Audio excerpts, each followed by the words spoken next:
Yan po, atin na po naikabit ng fuse. Yan po, ikabit na po natin yung kanyang insulator. Yan po siya. Yan, sinop na po natin. Ayan, saka po na dyan natin po ng cable tie. Yan, cable tie po yan, yung kinakabit po natin. Yan, yan po, saka na po i-lock. Dalawa po yung cable tie nito. Yan, kabit po natin.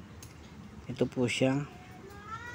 Yan, saka po natin lagyan ng langis. Yan, ito po, lagyan din po natin langis ang kanyang mga bushing at saka yung stator nya. Yan, salpak na po natin, kabit na po natin yan. Yan, yan, siyempre po kaya itutornilyo na po natin yan. Yan, tornilyo na po natin. Yan, kabit po natin ng ganyan. Yan, tornilyo na yan. Yan po ating pong kabit.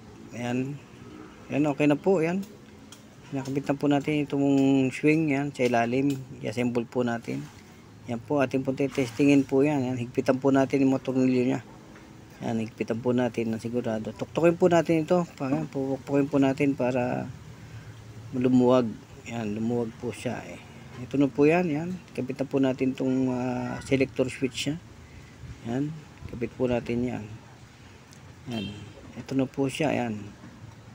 Yan, testing na po natin yan. Under na po yan. Yan, under na po siya. Okay na po yung ventilador na ating ginawa. Yan po yan, yung pinalitan.